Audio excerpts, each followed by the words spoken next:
Praise the Lord. கர்த்தருடைய நாமம் மகிமைப்படுவதாக.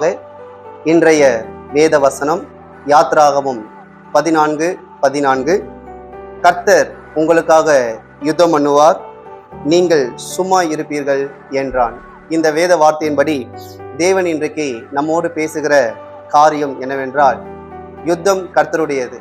ஒருவேளை நம்முடைய வாழ்க்கையில இஸ்ரவேல் ஜனங்களைப் போல ஒரு பக்கம் பார்வோன், ஒரு பக்கம் செங்கடல், நடுவாக இஸ்ரவேல் ஜனங்கள், மோசே.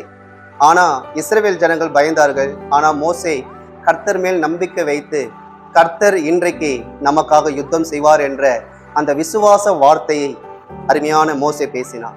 ஒருவேளை இன்றைக்கு நம்முடைய வாழ்க்கையில கூட இஸ்ரவேல் ஜனங்களைப் போல 2 பக்கமும், ஏன் 4 பக்கமும் போராட்டமாக கூட இருக்கலாம். ஆனால் ஒன்றே ஒன்று, தேவன் நமக்காக யுத்தம் பண்ணுவார். இந்த நாள் நாம் விசுவாசத்தோடு சொல்லணும், கர்த்தர் எனக்காக யுத்தம் பண்ணுகிற நாள் என்று சொல்லி கர்த்தர் இந்த வார்த்தையின்படியே உங்களை ஆசீர்வதிப்பாராக.